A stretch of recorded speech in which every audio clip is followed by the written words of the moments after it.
Este programa es presentado por tucasaenflorida.com, Grupo Sí España, servicio integral para España. Venezuela Food and Tradition, en el corazón de la calle 8.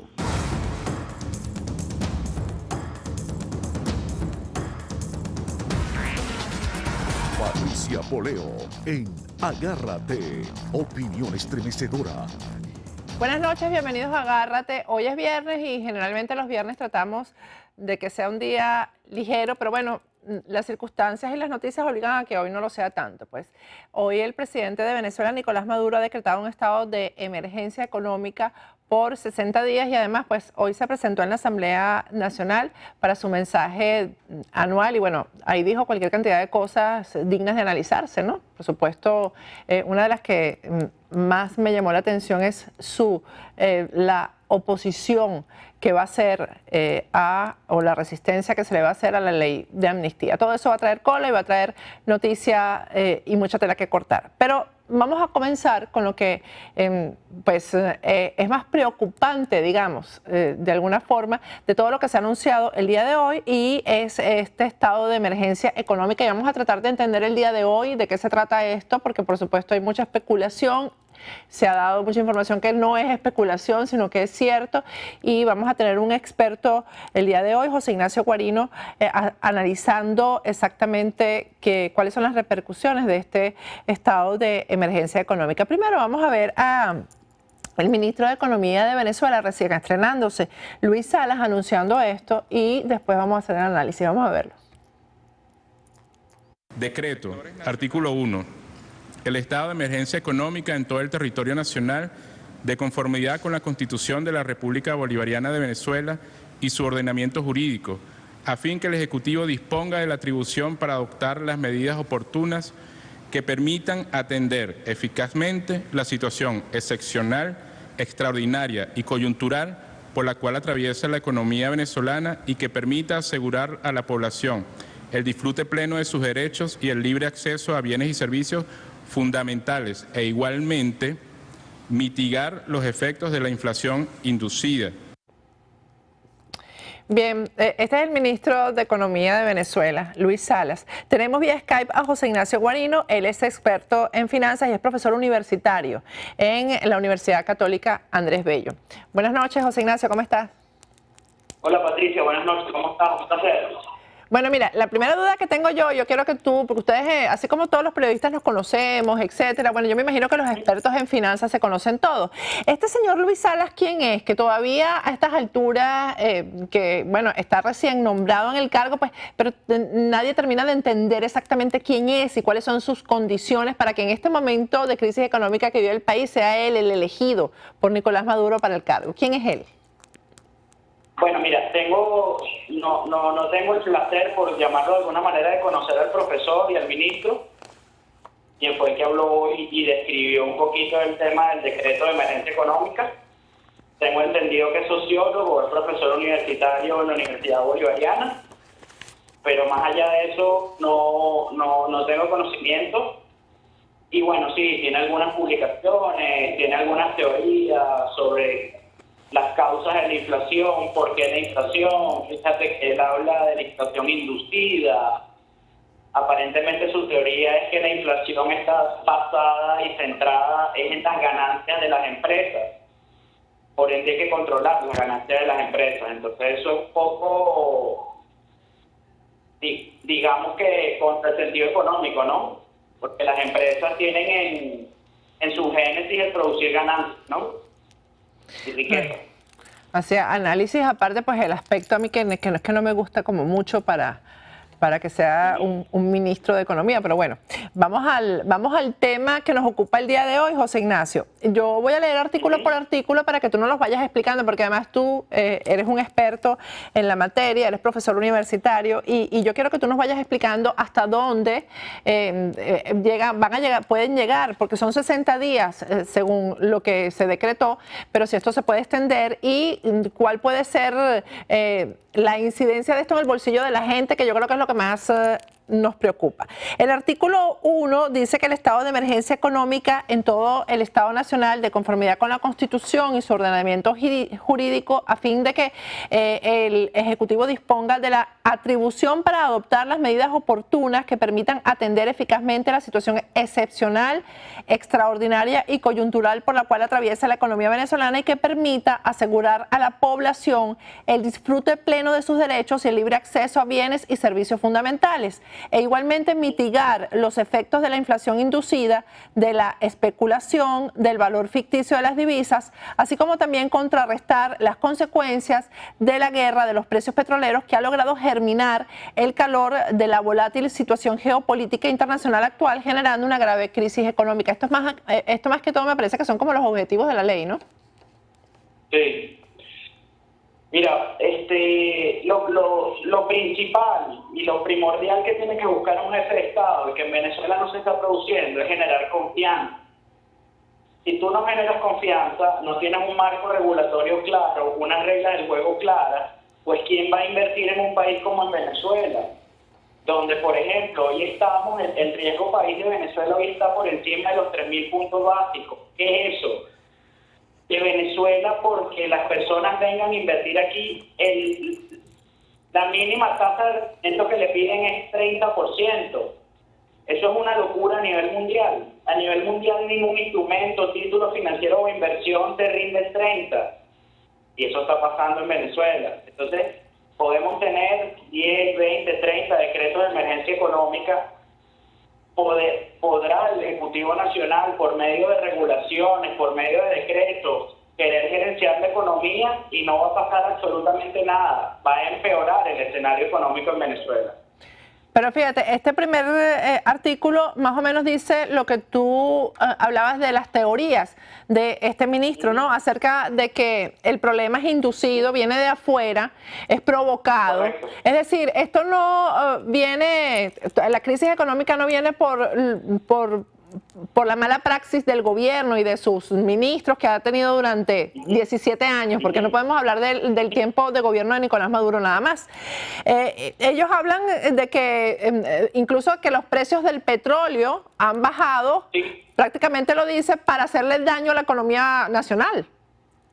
Sí, básicamente se está asumiendo que hay como una componente geopolítica para bajar los precios del petróleo y por ende afectar a la economía venezolana.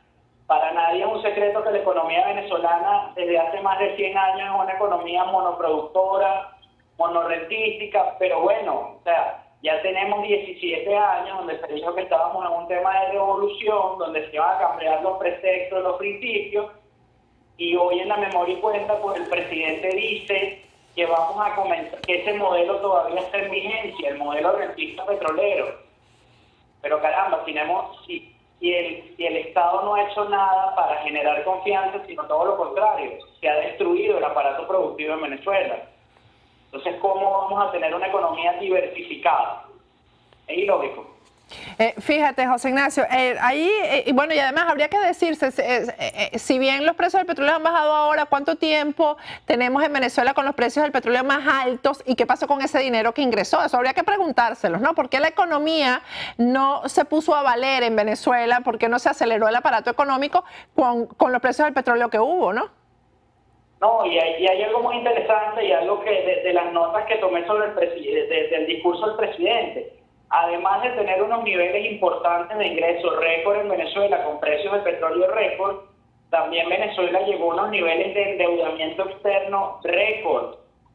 Es el único petroestado donde su Producto Interno Bruto y la relación que hay entre la deuda Producto Interno Bruto es más del 50%.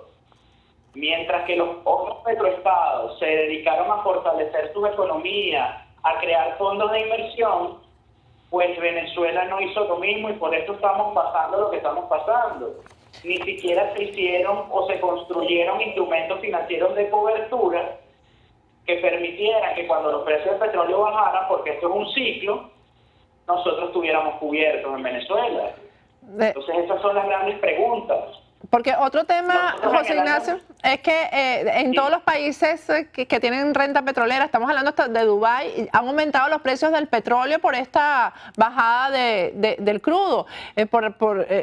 La gasolina está costando más ahora en Dubái, en Arabia Saudita, en todos los países que producen, pero en Venezuela no aumentan la gasolina, no toman la medida, pues. Bueno, porque como lo acaba de decir el presidente en su memoria y cuenta, pues eso tiene un costo político y social importante y elevado en Venezuela. Todos los expertos coinciden y coincidimos de alguna forma en que hay que subir el precio de la gasolina. Pero también decimos, ¿cuál es el único beneficio que tenemos en Venezuela? Un petroestado, un estado supuestamente millonario, pero que es un estado pobre. Tener una gasolina barata porque no tenemos salud de calidad, no tenemos una seguridad de calidad, no tenemos educación pública de calidad, el Estado no nos da absolutamente nada. Ojo, hay que derrotar esta visión del Papa-Estado, pero dentro de las atribuciones constitucionales que tiene el Estado y el deber ser de un Estado, es satisfacer con calidad las necesidades básicas de sus conciudadanos. Y eso no está pasando en Venezuela. Vamos a irnos al artículo 2 que dice: el Ejecutivo Nacional podrá dictar las medidas que considere convenientes, particularmente relacionadas con los siguientes aspectos. Yo creo que esto es uno de los más importantes. Disponer los recursos provenientes de las economías presupuestarias del ejercicio económico financiero 2015 con la finalidad de sufragar la inversión que asegure la continuidad de las misiones sociales para el pueblo venezolano. Esto es como para pasar por encima de la Asamblea Nacional. Que el financiamiento de la recuperación en el corto plazo de la inversión en infraestructura productiva, agrícola e industrial y el abastecimiento oportuno de alimentos y demás productos esenciales para la vida. Además está muy mal redactado, por cierto. Asignar recursos extraordinarios para proyectos previstos o no en la ley de presupuestos a los órganos y entes de la administración pública para optimizar la atención a los venezolanos y venezolanas en sectores como salud, educación, alimentos y viviendas, los cuales podrán ser ejecutados a través de las misiones y grandes misiones. Hasta ahora no ha tenido esa libertad el Estado venezolano de disponer de lo que le dé la gana para atender todas estas necesidades. José Ignacio.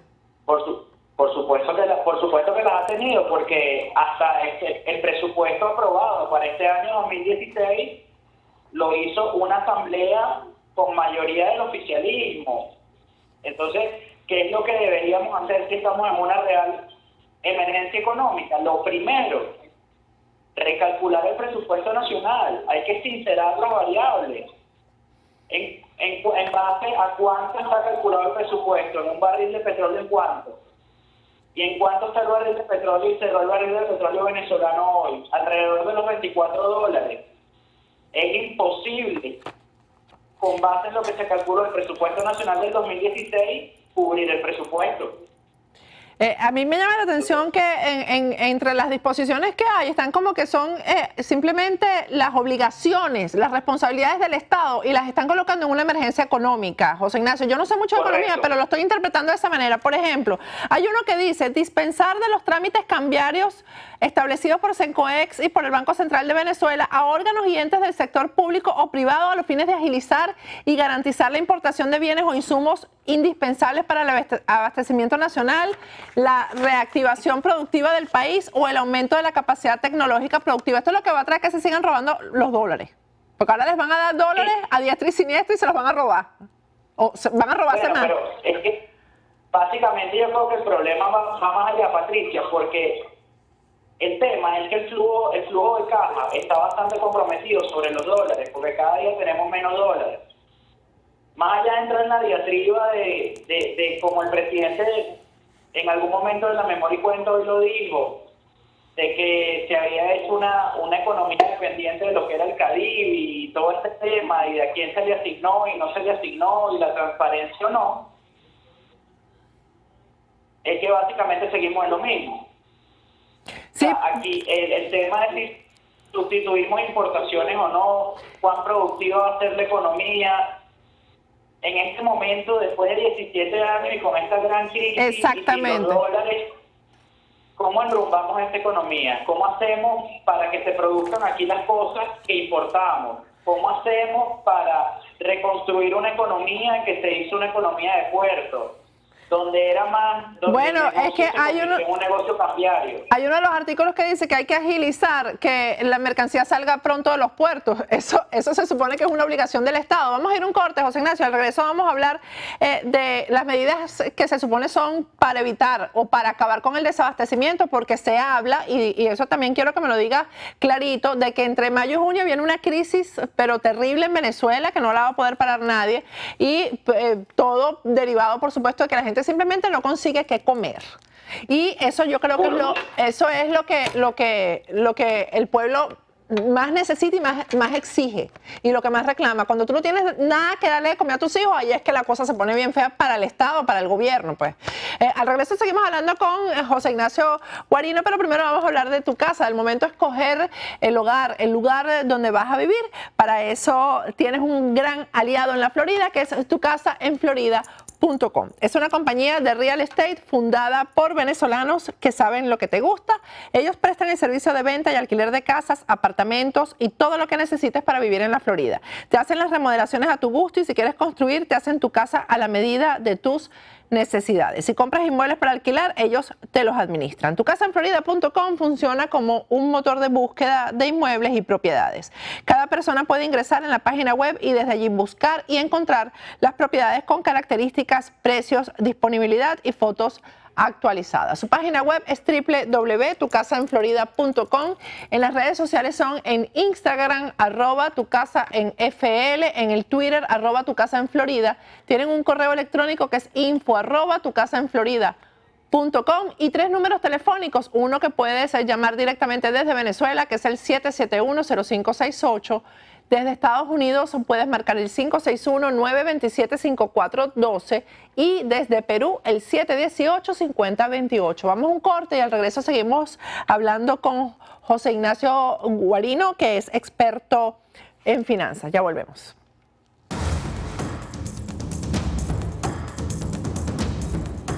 Agárrate con Patricia Poleo.